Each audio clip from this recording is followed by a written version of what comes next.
कोई त्योहार नहीं करती, कोई मैं व्रत नहीं करती, तीज भी नहीं करती, सिंदूर भी नहीं लगाई हूँ। और मेरे पति प्रोफेसर रमाकांत ठाकुर जी बिल्कुल हेल्दी और स्वस्थ हैं। मैं ब्राह्मणों से, इस व्यवस्था से बहुत दूर हूँ और बहुत सालों से हूँ, मान्यवर जा रहे हैं 2001 से। और आज हमारे सारे बच्चे सफल हैं। 2 बेटियां हैं मेरी जो इंटर कॉलेज में लगी हैं 2 साल पहले। एक का गायघाट में है, वो भी आ जाएगी, और एक मधुबनी में थी, वो भी ट्रांसफर होके यहाँ आ जाएगी। एक बेटा MBBS कर रहा है। सारे बच्चे सफल है। नहीं है कि हम भगवान को नहीं मानते हैं तो भगवान की वजह से हमारे बच्चे नहीं, सारे बच्चे सफल। परिवार सुखी है, दोनों सर्विस में हैं, ठीक हैं, स्वस्थ हैं, आपके सामने खड़े हैं। तो मन से, ये मन का जो भ्रम है ना, जो आप उधर दे रही है ना, उसे निकाल के फेंकिए। एक शराबी पिता से भी ज्यादा खतरनाक एक पाखंडी माँ होती है। एक शराबी पिता से भी ज्यादा खतरनाक एक पाखंडी अंधविश्वासी माँ होती है। कैसे? कभी भी एक शराबी पिता ये नहीं चाहेगा कि मेरे बच्चे शराबी बने, कभी भी नहीं चाहेगा। लेकिन जो अंधविश्वासी माँ होगी, पाखंड में डूबी हुई माँ होगी, धार्मिक कर्मकांडों में उलझी हुई माँ होगी, वो हमेशा चाहेगी कि मेरे बच्चे भी ऐसा ही बने। इसलिए सबसे ज्यादा जवाबदेही और जिम्मेदारी हम महिलाओं के कंधे पर है। हम क्या देखना चाहते हैं, अपने बच्चों को क्या बनाना चाहते हैं? अपने बच्चों को मजबूत बनाना चाहते हैं, साइंटिफिक अप्रोच वाला बनाना चाहते हैं, या उन्हें हम धार्मिक कर्मकांडों में उलझा करके उन्हें मानसिक रूप से पंगु बनाना चाहते हैं? ये आपको तय करना होगा। कितना अजीब लगता है जब हमसे गाय का गोबर रख के कहा जाता है कि तुम इसे मान लो कि गणेश है। पूजा होता है तो होता है ना। आप समझ सकते हैं कि पढ़ा लिखा व्यक्ति भी कोई गाय का गोबर ला के रख दे और उसे कहे कि मान लो कि गणेश हैं, तो हमारा विवेक कहाँ है? हम कितने विवेकशील हैं? समझ सकते हैं आप कि हम कितने विवेकशील रह गए कि गोबर को रख के कहा जाता है कि मान लो कि गणेश। वहीं पर पहचान हो गई कि आप में विवेक कितना है, आप क्या सोचते हो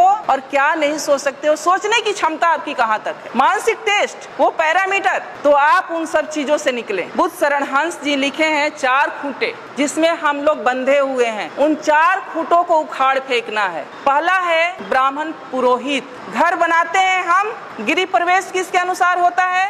गृह प्रवेश किसके अनुसार होता है? ब्राह्मण के अनुसार। बच्चे पैदा करते हैं हम, नामकरण कौन करता है? शादी विवाह ठीक करते हैं हम, बिना तिथि कुछ नहीं करते। तो वो जानता है, जबकि वो ऐसा है कि वो आपसे हो सकता है कि बिना पढ़ा लिखा ब्राह्मण हो, कुछ नहीं जानता हो, लेकिन वो जैसे नचाएगा आप वैसे नाचेंगे। दूसरा खूंटा है उनके शास्त्र, जो उन्होंने शास्त्र लिखे हैं। वेद है, उपनिषद है, गीता है, महाभारत है, मनुस्मृति है, जिसमें महिलाओं के लिए पता है आप लोग को क्या लिखा है? महिलाएं एक लता की समान है। लता मतलब समझती हैं, जो ये बेल होती है, बेल, तुरई की बेल होती है, लौकी की बेल होती है, उसके समान है। यानी उसमें कोई दम नहीं होता है, कोई शक्ति नहीं होती है, उसको ऊपर चढ़ने के लिए सहारे की जरूरत होती है। उसी तरह से महिलाओं को माना है कि महिलाएं एक लता के समान है, जिसे बचपन में पिता के अधीन, युवावस्था में पति के अधीन और वृद्धावस्था में पुत्र के अधीन रहना चाहिए। आगे कहता है कि महिलाएं नरक की द्वार हैं। कितनी गालियां दी गई है। तीसरा है उनके त्योहार। मैंने अभी कहा कि त्योहार का मतलब होता है तुम्हारी हार, यानी हम जो भी त्योहार मनाते हैं, अगर उसका सही तरीके से विश्लेषण किया जाए तो हम अपने महापुरुषों के हार का जश्न मनाते हैं। कितने नालायक लोग हैं हम लोग। उनके तीर्थ, जो ये तीर्थ स्थल हैं, अब जब खोज हो रहा है, हमारे लोगों ने भी जब खोज की शुरू किया है, तो 99% ये तीर्थ स्थल बुद्ध से जुड़ा हुआ है। ये जो तीर्थ स्थल है वो बुद्ध का है, जहाँ बौद्ध मठ हुआ करता था, और उसको इन्होंने तीर्थ स्थल में कहीं किसी धाम में, कहीं किसी धाम में कन्वर्ट करके धार्मिक स्थल के रूप में प्रचारित कर। तो जो संसाधन, जो पैसा आप लोग खर्च करती है तीर्थ पर, वो पैसा आप लोग खर्च करें अपने बच्चों के पढ़ाई पर। इन्हें उखाड़ फेंको। ये 4 चीजें हैं, और ये 4 चीज से जिस दिन आप उखाड़ देंगी, जिस दिन आप इससे दूर हो जाएंगी, उस दिन से शायद मुझे लगता है कि आपकी तरक्की शुरू हो जाएगी। एक मेरी जैसी ही पढ़ी लिखी लड़की थी, शादी उसकी एक ऐसे परिवार में हो गई जहाँ लोग बहुत धार्मिक विचारधारा के थे। जब वो लड़की शादी करा के अपने घर में जाती है, ससुराल जाती है, तो उसकी सासू माँ कहती है कि गाँव में ही एक मंदिर था, दूसरे तीसरे दिन कि बहू चलो मंदिर में हम पूजा करके आते हैं। अब वो लड़की सोचती है कि हम तो मंदिर को मानते, हम तो भगवान को मानते नहीं है। अब लेकिन सासू माँ से उसके सामने दिक्कत ये है कि 2 दिन की गई हुई बहू सासू माँ को कैसे मना कर दे कि हम मंदिर में नहीं जाएंगे या भगवान को नहीं मानते हैं, ये तो गलत हो जाएगा। वो जाती है सासू माँ के साथ, हाथ में बाल्टी ले लेती है, कुआं होता है आप लोग जानती है मंदिर के पास, जहाँ से पानी लेके या नल होता है, पानी लेके मंदिर में धुलाई किया जाता है या जल चढ़ाया जाता है। वो जब वहाँ पहुँचती है बाल्टी लेके तो देखती है कि गाय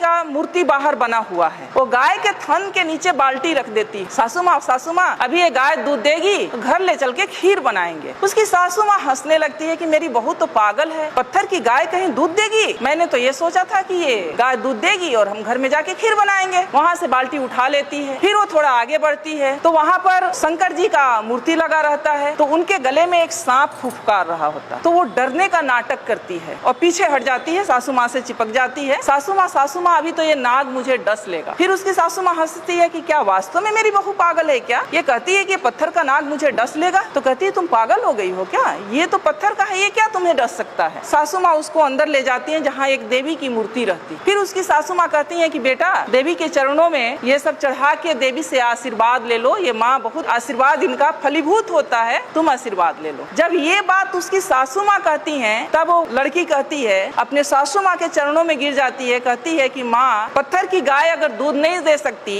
और एक बाघ भी बाहर बना हुआ था उसे भी देख के डरी थी, पत्थर का बाघ मुझे खा नहीं सकता, पत्थर का नाग मुझे डस नहीं सकता, तो ये पत्थर की देवी मुझे आशीर्वाद भी नहीं दे सकती। मेरी देवी आप हो और मैं तो आपकी सेवा करूंगी और मुझे तो आपका आशीर्वाद चाहिए। कि जो समाज ये कहता है कि हम सब हिंदू हैं और हिंदू आज खतरे में हैं, इसलिए हम सबको इकट्ठे होकर रहना चाहिए, जुड़ कर रहना चाहिए, वही समाज क्योंकि वो शीर्ष पर बैठा हुआ है, सारी व्यवस्थाओं की बागडोर उसके हाथ में है, फूले जैसे पिक्चर को जनसाधारण के बीच में दिखाने से गुरेज कर रहा है। मेरा एक सवाल है, क्या महात्मा ज्योतिबा फूले और सावित्री बाई फूले जिनके जीवनी पर ये पिक्चर बना है, क्या वो हिंदू नहीं थे?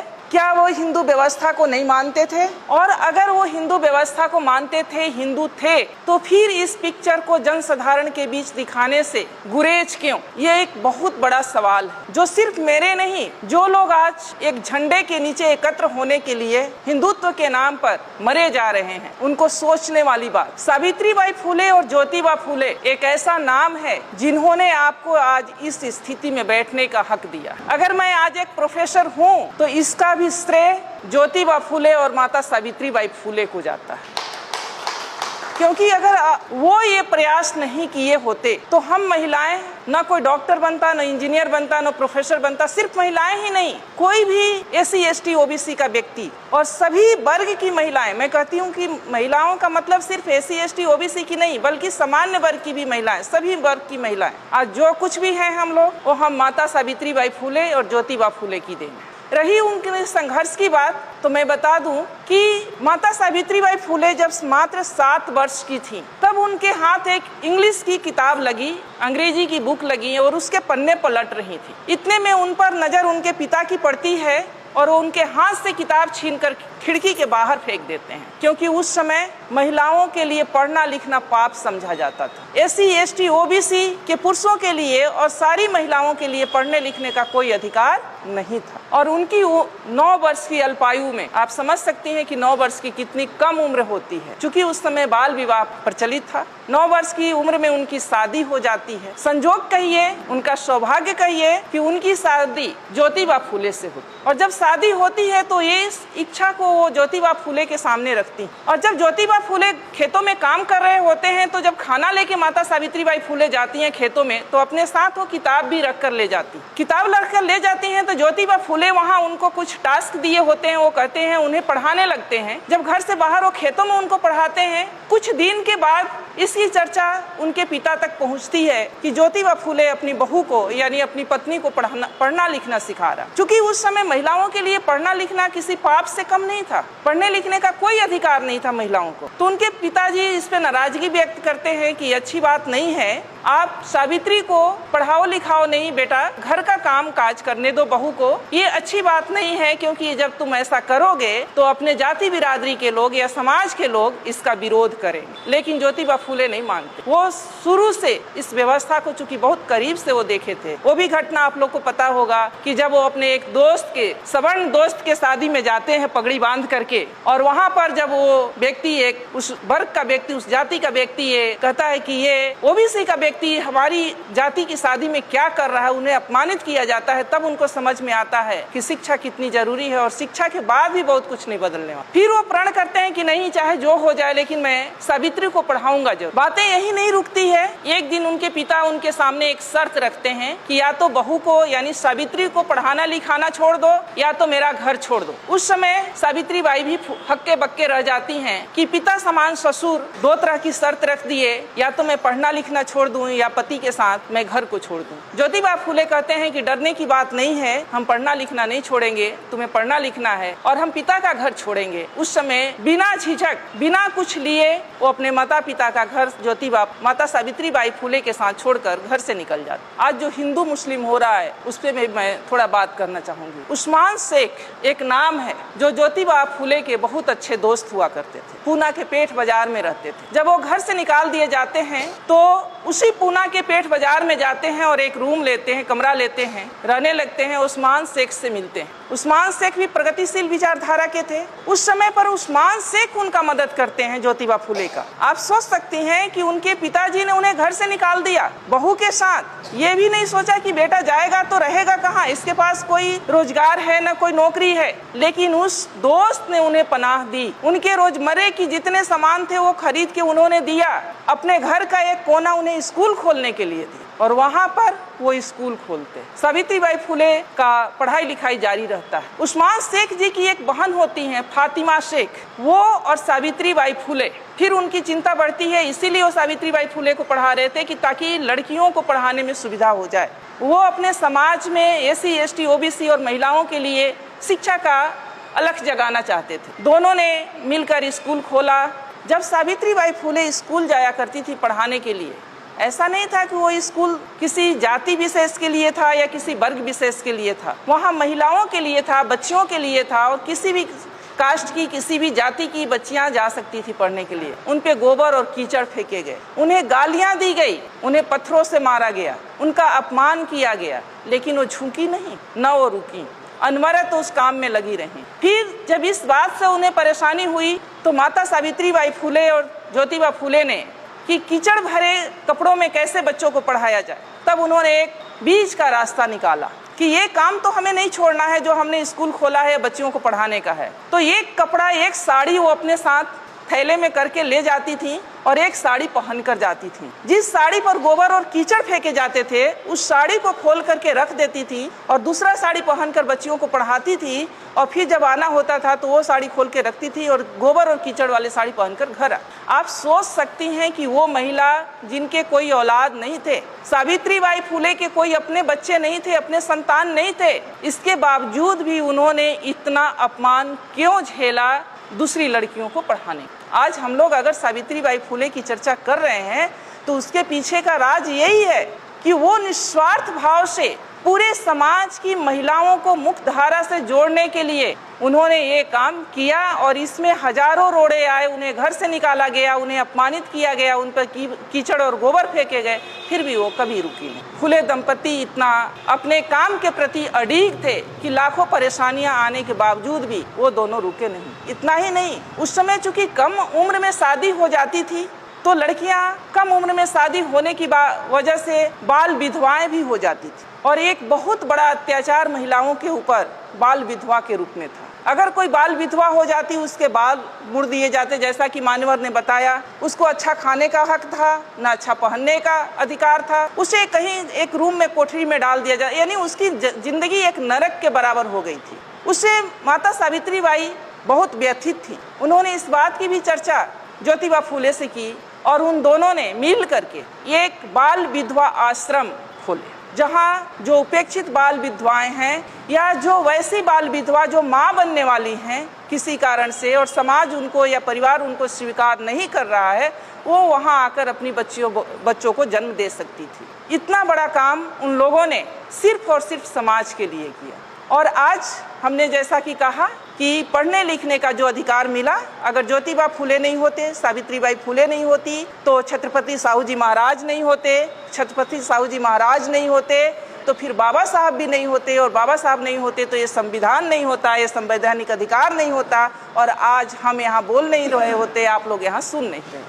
अब महिला सशक्तिकरण की बात हम करते हैं। महिला सशक्तिकरण, मैं ये नहीं मानती कि आज भी महिलाएं हमारी कमज़ोर हैं। हमारी महिलाएं सशक्त हुई हैं, ऊंचे ऊंचे पदों पर गई हैं, डॉक्टर बनी है, इंजीनियर बनी है, पायलट बनी है, जज बनी है, हर क्षेत्र में वो काबिलियत हासिल की हैं। लेकिन क्या उनका सशक्तिकरण की दिशा सही है? सवाल यहाँ है, क्या हम उस व्यवस्था को, उन महापुरुषों के त्याग और बलिदान को समझ पा रहे हैं जिसकी बदौलत आज हम यहाँ बैठे हैं, या हम हैं? नहीं। हमें निराशा और हताशा होती है कि जिस व्यवस्था ने हम महिलाओं को ह्यूमन बीइंग नहीं समझा, मानव नहीं समझा, जिसने हमें नरक का द्वार कहा, जिसने हमें पतित कहा, जिसने हमें ये कहा कि महिलाओं के घुटने में दिमाग होते हैं, जिसने हमें न जाने कितनी गालियों से अपमानित किया, आज भी हम पढ़ी लिखी महिलाएं भी उसी व्यवस्था को पुष्ट करने में लगे हुए हैं। अपना साधन संसाधन सब वहाँ खर्च करने में लगे हैं। और जिन महापुरुषों ने हमें ये हक दिया मान सम्मान के साथ जीने के लिए, न तो उन्हें हम जानते हैं, न जानने की कोशिश करते हैं, न हम उन्हें पढ़ते हैं, और अगर जानते भी हैं तो उसे मानते नहीं। दिक्कत सबसे बड़ी यहाँ, आज जिस व्यवस्था के तहत हम लोग जी रहे हैं, मान्यवर ने कहा कि दो सिद्धांतों, दो विचारधाराओं की लड़ाई है जो 300 वर्षों से चली आ रही है। बहुत सारे, कबीर जी बिल्कुल पढ़े लिखे नहीं थे, लेकिन उनके इतनी सटीक विश्लेषण है। पाहन पूजे से हरि मिले तो मैं पूजू पहाड़, ताते ये चक्की भली पीस खाए संसार। बिना पढ़ा लिखा व्यक्ति इतनी बड़ी बात कह गया, और हम लोग MA PhD डिलीट किए हुए व्यक्ति उसी पत्थर के चक्कर में अपने सारे पढ़ाई लिखाई को मिट्टी में मिला रहे। आज जो व्यवस्था चल रही है, और ये महिलाओं के बाद जो मान्यवर ने कहा, चाहे जो सब्जेक्ट में रखा गया कि महिलाओं को जागृत करना बहुत ज़रूरी है। अगर हम महिलाओं के महत्व की बात करें तो महामानव बुद्ध ने भी ये कहा है कि जो 8 रत्न होते हैं उनमें से महिलाएं सबसे महत्वपूर्ण है, सबसे श्रेष्ठ रत्न है। क्योंकि जो चक्रवर्ती सम्राट भी पैदा होता है तो एक माँ के गर्भ से ही पैदा होता है, और उसका पालन पोषण भी माँ ही करती है। इसलिए महिलाएं, जिस समाज की, जिस परिवार की महिलाएं जितनी सशक्त होंगी, जितनी बुद्धिमान होंगी, वो समाज और परिवार उतना ही सशक्त और बुद्धिमान होगा, प्रगतिशील होगा। आज क्या हो रहा है? मान्यवर ने बहुत सही बात कहा कि श्रीमान श्री तो चलाते हैं ऐसे कार्यक्रमों में, और हमारी मतियां रह जाती हैं घरों में। मैं नहीं कहती कि ये सारे दोष महिलाओं का है, ये सारा दोष महिलाओं का सिर्फ नहीं है, महिलाओं से भी ज़्यादा दोष पुरुषों का है, हमारे समाज के पुरुषों का है, जिनको ये भय है कि अगर हम अपनी महिलाओं को भी, हमारी महिलाएं भी अगर जागृत हो गई तो शायद हमारा पुरुषत्व पर ठेस पहुंचेगा। क्योंकि ये हमारा भारतीय समाज मातृ समाज था, मातृ परिवार का समाज था।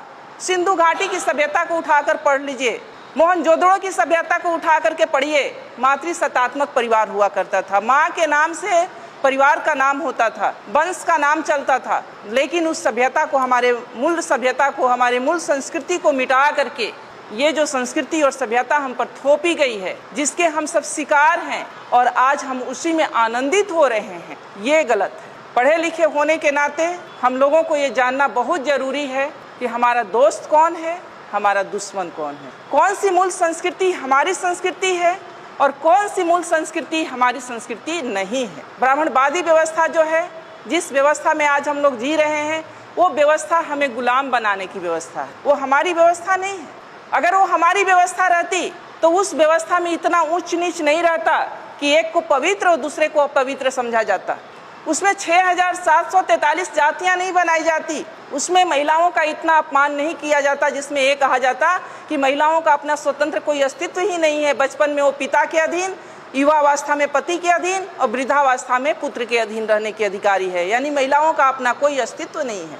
और हम महिलाएं उसी व्यवस्था में अपना सारा संसाधन, अपनी सारी एनर्जी खत्म किए जा रहे हैं। तो हमें समझना होगा, जिस व्यवस्था के तहत हम लोग जी रहे हैं वो व्यवस्था हमारे लिए नहीं। हमारी व्यवस्था क्या है? जो हमारे महापुरुषों ने दिया है, जो ज्योतिबा फूले ने दिया है, जो सावित्रीबाई फूले ने दिया है, जो रामास्वामी पेरियार ने दिया है, जो बाबा साहब ने संवैधानिक आपको अधिकार दिया है, वो हमारी व्यवस्था है।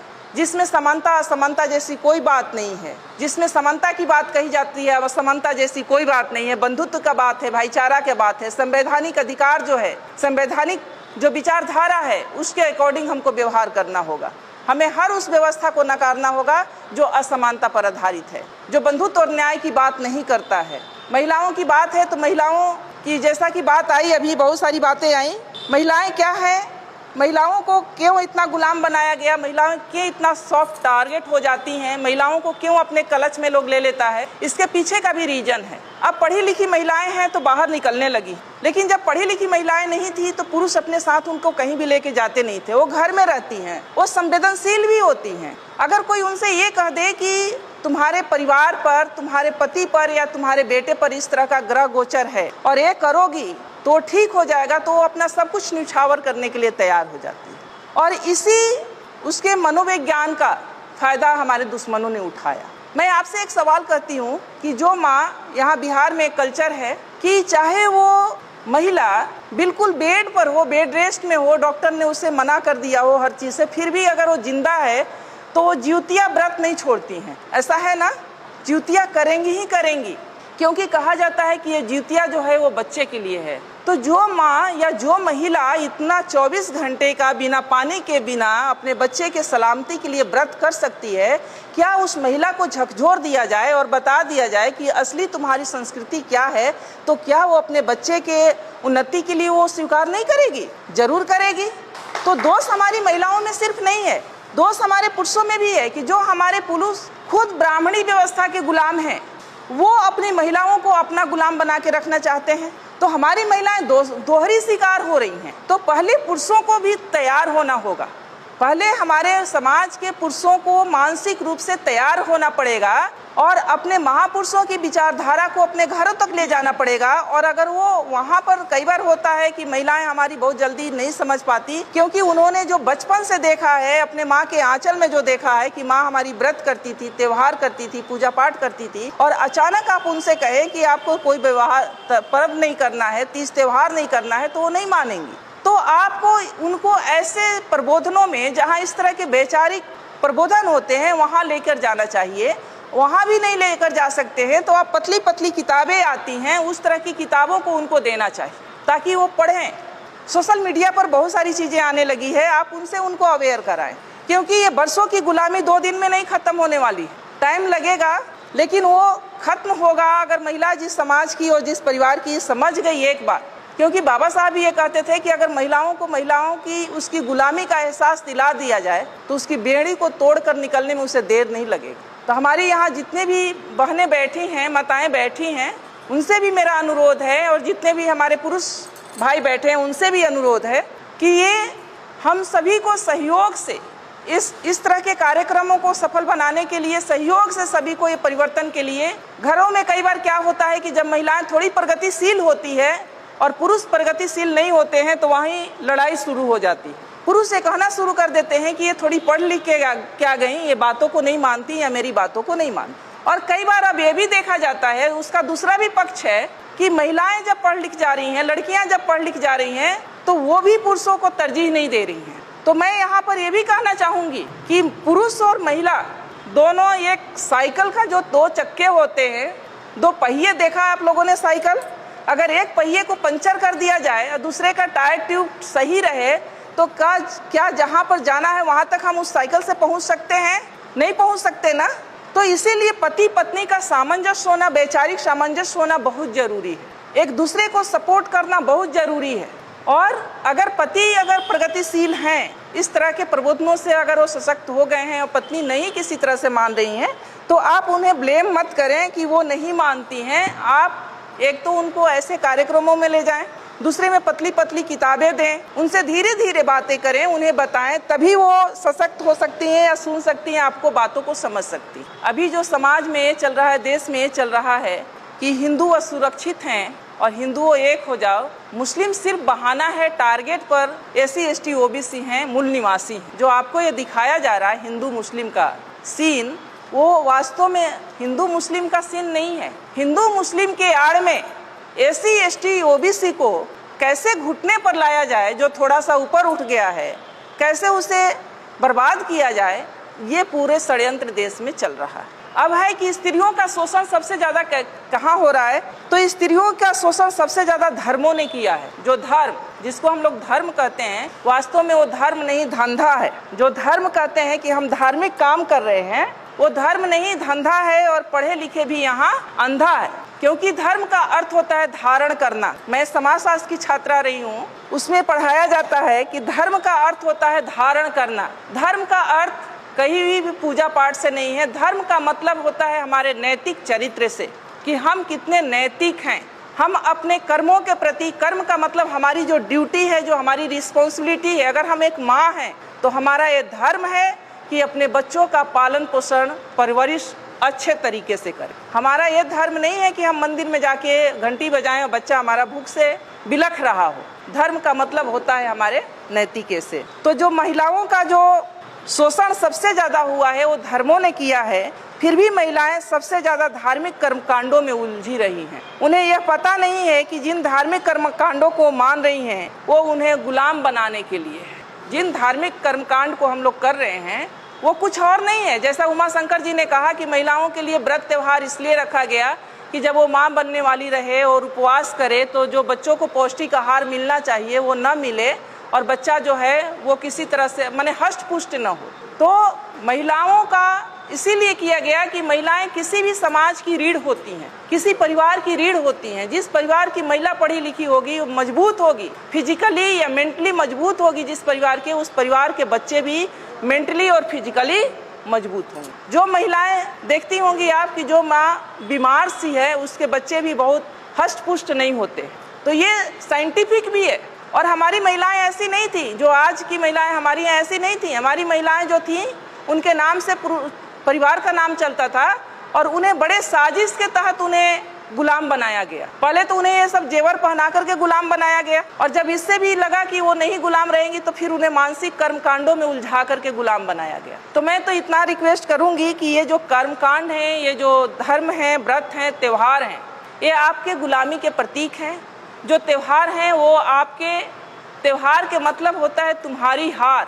यानी ये सब हम लोग जो त्योहार मनाते हैं, वास्तव में हिंदू पर्व त्योहार, वो हम अपने ही पूर्वजों की हार का जश्न मनाते हैं। हम लोग अपने ही पूर्वजों के हार का जश्न मनाते हैं। और कहा गया है कि एक शराबी पिता से भी ज्यादा खतरनाक एक पाखंडी माँ होती है। एक शराबी पिता से भी ज्यादा खतरनाक एक पाखंडी अंधविश्वासी माँ होती है। कैसे? कभी भी एक शराबी पिता ये नहीं चाहेगा कि मेरे बच्चे शराबी बने, कभी भी नहीं चाहेगा। लेकिन जो अंधविश्वासी माँ होगी, पाखंड में डूबी हुई माँ होगी, धार्मिक कर्मकांडों में उलझी हुई माँ होगी, वो हमेशा चाहेगी कि मेरे बच्चे भी ऐसा ही बने। इसलिए सबसे ज्यादा जवाबदेही और जिम्मेदारी हम महिलाओं के कंधे पर है। हम क्या देखना चाहते हैं, अपने बच्चों को क्या बनाना चाहते हैं? अपने बच्चों को मजबूत बनाना चाहते हैं, साइंटिफिक अप्रोच वाला बनाना चाहते हैं, या उन्हें हम धार्मिक कर्मकांडों में उलझा करके उन्हें मानसिक रूप से पंगु बनाना चाहते हैं? ये आपको तय करना होगा। अगर कोई भी माँ, मैं उदाहरण, कोई भी माँ अगर चाह ले कि मुझे अपने बच्चे को ऐसा बनाना है, तो मैं चाहती हूँ कि दुनिया की कोई भी ताकत उसे रोक नहीं सकती। अगर जो माँ अगर ठान ले कि मुझे अपने बच्चे को कैसा बनाना है, अगर चाह ले कि मुझे अपने बच्चे को एक सफल, सशक्त, मजबूत बनाना है, मानसिकता वाला, तो कोई भी दुनिया की ताकत उसको डिगा नहीं सकती। लेकिन कैसे वो बच्चा बनेगा? जब माँ ही उलझी रहेगी, माँ को देखेगा कि माँ हमारी मंदिर में घंटी बजा रही है, तो बच्चा अपने पर कैसे विश्वास, बच्चे को भी यही विश्वास होगा कि जब तक ये भगवान जी नहीं चाहेंगे हम कुछ नहीं बनेंगे। मैं ये नहीं कहती हूँ कि आप लोग एकदम पूजा पाठ को छोड़ दीजिए, लेकिन मैं एक छोटी सी कहानी आप लोग के सामने कहूंगी। एक मेरी जैसी ही पढ़ी लिखी लड़की थी, शादी उसकी एक ऐसे परिवार में हो गई जहाँ लोग बहुत धार्मिक विचारधारा के थे। जब वो लड़की शादी करा के अपने घर में जाती है, ससुराल जाती है, तो उसकी सासू माँ कहती है, वैसे भी अमूमन होता है कि गांव में ही एक मंदिर था, दूसरे तीसरे दिन कि बहू चलो मंदिर में हम पूजा करके आते हैं। अब वो लड़की सोचती है कि हम तो मंदिर को मानते, हम तो भगवान को मानते नहीं है। अब लेकिन सासू माँ से उसके सामने दिक्कत ये है कि 2 दिन की गई हुई बहू सासू माँ को कैसे मना कर दे कि हम मंदिर में नहीं जाएंगे या भगवान को नहीं मानते हैं, ये तो गलत हो जाएगा। वो जाती है सासू माँ के साथ, हाथ में बाल्टी ले लेती है, कुआं होता है आप लोग जानती है मंदिर के पास, जहाँ से पानी लेके, या नल होता है, पानी लेके मंदिर में धुलाई किया जाता है या जल चढ़ाया जाता है। वो जब वहाँ पहुँचती है बाल्टी लेके तो देखती है कि गाय का मूर्ति बाहर बना हुआ है। वो गाय के थन के नीचे बाल्टी रख देती है। सासू माँ अभी ये गाय दूध देगी तो घर ले चल के खीर बनाएंगे। उसकी सासू माँ हंसने लगती है कि मेरी बहू तो पागल है, ये पत्थर की गाय कहीं दूध देगी। बोली अरे मैंने तो ये सोचा था कि ये गाय दूध देगी और हम घर में जाके खीर बनाएंगे। वहाँ से बाल्टी उठा लेती है।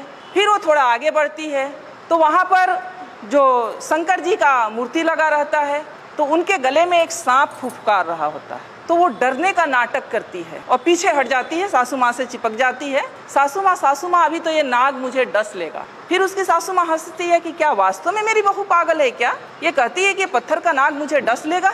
तो कहती है तुम पागल हो गई हो क्या? ये तो पत्थर का है, ये क्या तुम्हें डस सकता है? तो बोली अच्छा नहीं डसेगा तो नहीं। तो लड़की समझती है दिमाग से कि अब मैं सही रास्ते पर हूँ, अब सासू माँ को समझाना थोड़ा आसान हो जाएगा। फिर उसके बाद सासू माँ उसको अंदर ले जाती हैं जहाँ एक देवी की मूर्ति रहती। फिर उसकी सासू माँ कहती हैं कि बेटा देवी के चरणों में ये सब चढ़ा के देवी से आशीर्वाद ले लो, ये माँ बहुत जो है आशीर्वाद इनका फलीभूत होता है, तुम आशीर्वाद ले लो।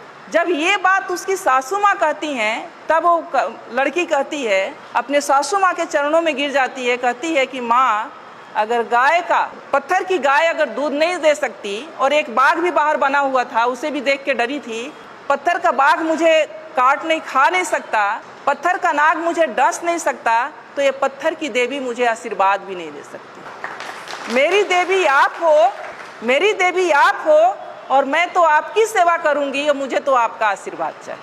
आज समाज में क्या हो रहा है, मैं महिलाओं को थोड़ा आईना दिखाना चाहूंगी। आज समाज में क्या हो रहा है, हम बहुत धार्मिक बन रहे हैं, हम खूब पर्व त्यौहार कर रहे हैं, तीज त्यौहार कर रहे हैं, मंदिरों में जा रहे हैं, तीर्थ स्थानों पर जा रहे हैं और घर में हमारे बुजुर्ग को हम पूछ भी नहीं रहे हैं कि आप खाना खाएंगे या नहीं। वो हमें बोझ लग रहे हैं। हमारे वृद्ध हैं, हमारे बुजुर्ग वृद्धाश्रम में जा रहे हैं। तो ये कैसा धर्म है? धर्म ही करना है तो मानवता का धर्म करें, आप अपने बुजुर्गों का सम्मान दें। धर्म ही करना है तो अपने पति का साथ दें। धर्म ही करना है तो अपने बच्चों को सद्मार्ग दिखाएं, उनको अपना समय दें, उनको सही रास्ते पर ले जाएं, उनको जीवन में सफल बनाएं, उनमें वैज्ञानिक सोच भरें, साइंटिफिक सोच भरें उनमें। धर्म ये है, धर्म ये नहीं कहता कि आप जा करके, अगर यही धर्म होता तो हमारे महापुरुष भी यही धर्म किए होते। बाबा साहब लास्ट में जा करके उन्होंने कहा कि ये धर्म रहने के लायक नहीं है और उन्होंने लास्ट में जाके बौद्ध धर्म को स्वीकार किया। वो कहते हैं कि जो धर्म एक कुत्ता बिल्ली को गोद में पालता हो, घर में जाने का अधिकार देता हो और एक व्यक्ति को अछूत मान के उसे छूना भी नहीं चाहता हो, वो धर्म नहीं हो सकता। तो हम लोग को साइंटिफिक विचार अपने में लाना होगा, तभी हम अपने महापुरुषों की बात कर सकेंगे, उनकी विचारधारा को अपना सकेंगे और उनके विचारों पर चल सकेंगे। एक बार मेरी बहस हो गई थी सोशल मीडिया पर कि मुझसे पूछा गया, कुछ बातें थी, मैंने उस पर कटाक्ष की कि कितना अजीब लगता है जब हमसे गाय का गोबर रख के कहा जाता है कि तुम इसे मान लो कि गणेश है। होता है ना, पूजा होता है तो होता है ना।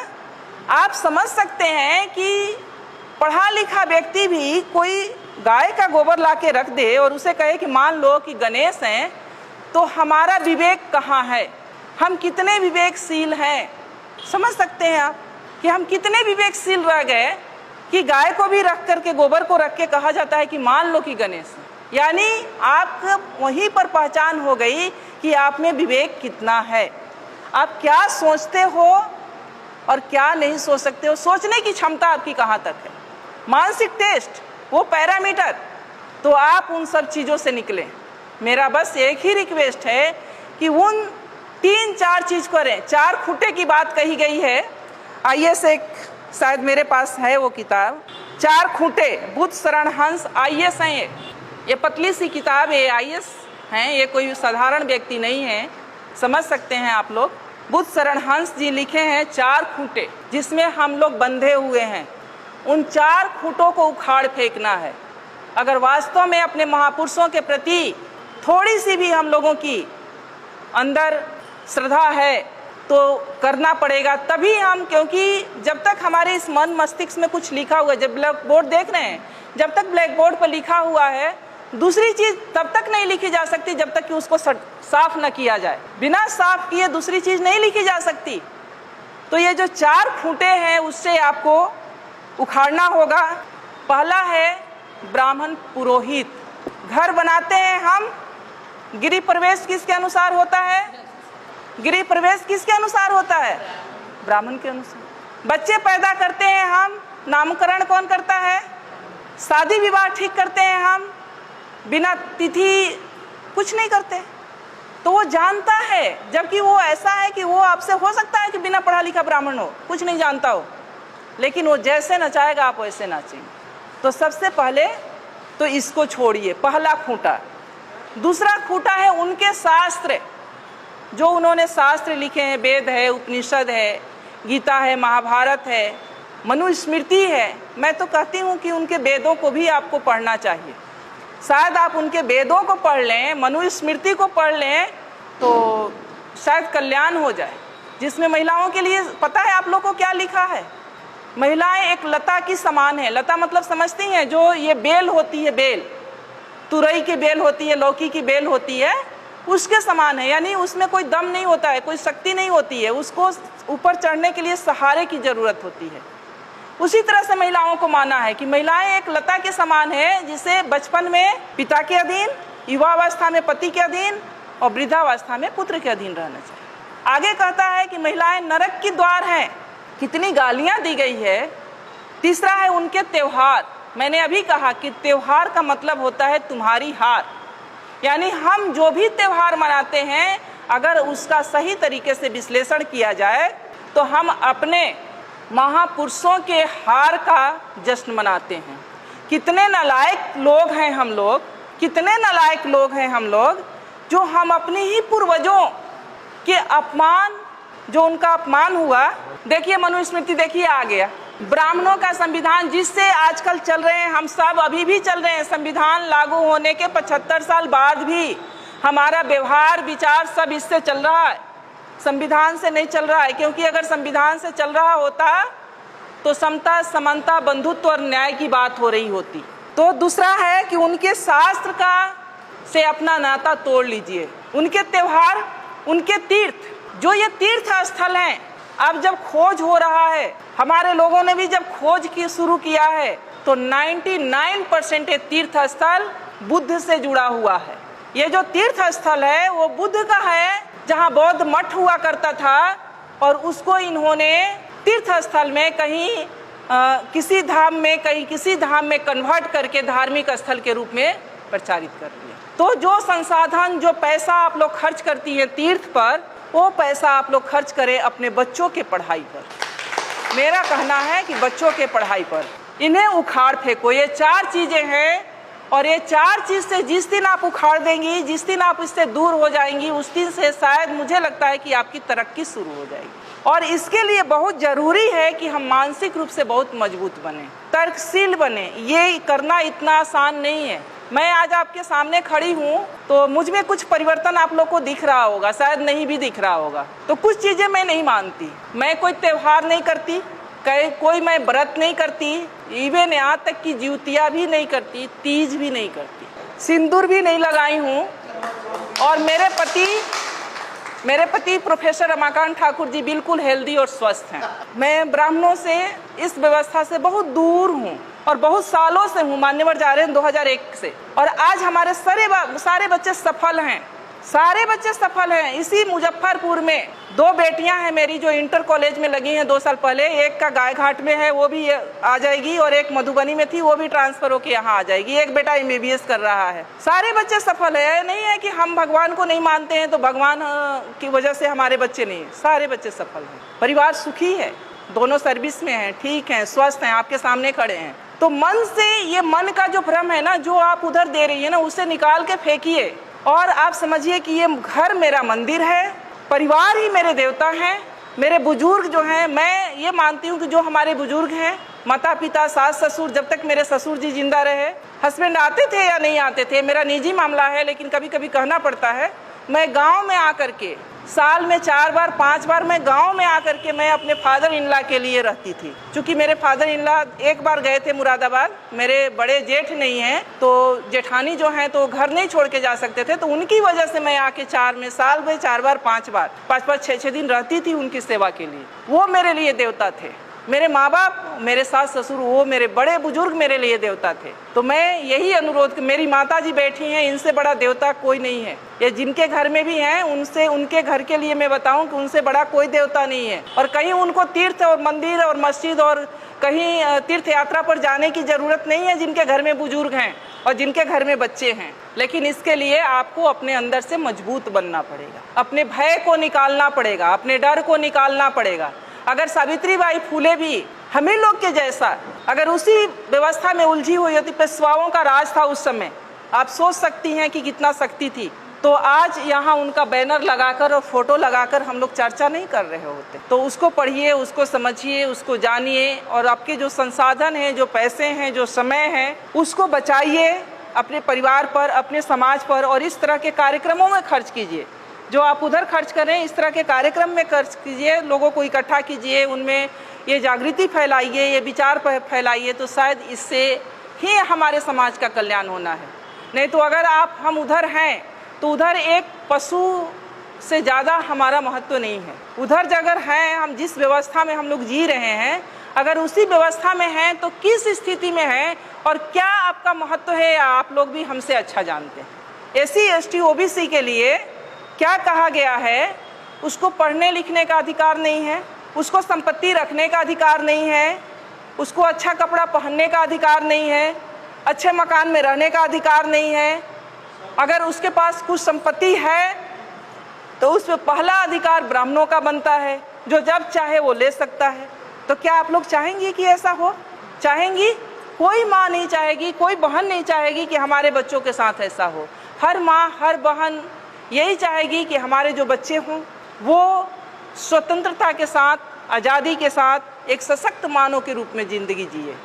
तो उसके लिए व्यवस्था भी हम लोग को बनानी पड़ेगी, क्योंकि आज जिस व्यवस्था में थोड़ा सा हम लोग बोल पा रहे हैं, कह पा रहे हैं, हमारे महापुरुषों की देन है। और उनकी जो रोपे हुए पौधे का जो फल हम लोग खा रहे हैं, तो हम लोग की भी ये ड्यूटी बनती है कि अपने आने वाली पीढ़ी के लिए हम लोग भी एक रास्ता बना के जाएं, ताकि आने वाली पीढ़ी हमारे स्वाभिमान के साथ जी सके, एक मान सम्मान के साथ जी सके।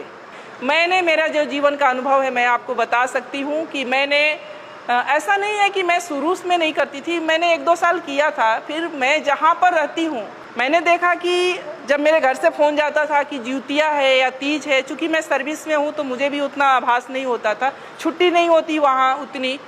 तो मैंने कहा कि वहाँ के लोग नहीं करते, कोई नहीं जानता ये ज्योतिया क्या होता है, ये तीज क्या होता है, वो दूसरे महीने में। तो मैंने अपने दिमाग में ये सोचा कि ऐसा कैसे हो सकता है कि बिहार की माँ के लिए बच्चे अपने इतने प्रिय हैं और यहाँ की माँओं के लिए बच्चे नहीं प्रिय हैं। ये तो पूरे इंडिया में एक दिन होना चाहिए, ये तो बड़ा घालमेल है। फिर मैंने 1-2 साल मेरे तर्क चला, फिर मैंने छोड़ दिया। हमने कहा ये सब कुछ नहीं है, मन का भ्रम है और मन के भ्रम के अंतर्गत ये सब कुछ हम लोग कर रहे हैं। तो ये सब एक तरह से हमारे मन का भ्रम ही है और उस भ्रम में हम लोग पड़े हुए हैं। और जब तक हम लोग उस भ्रम से निकलेंगे नहीं, तब तक हम अपना सांस्कृतिक जो हमारी अपना कल्चर है उसको अपना नहीं पाएंगे। तो इसलिए मेरा एक अनुरोध यही है कि आप लोग अपने महापुरुषों को पढ़ें, उन्हें सुनें, उन्हें समझें, उन्हें जानें और उनके बताए हुए मार्ग पर चलने का प्रयास करें, ताकि हमारी आने वाली जो पीढ़ी है उससे भी एक अच्छा माहौल, एक अच्छा समाज और अपने महापुरुषों से हमें जो मिली हुई आज़ादी है उसका उपभोग करने का अवसर मिले।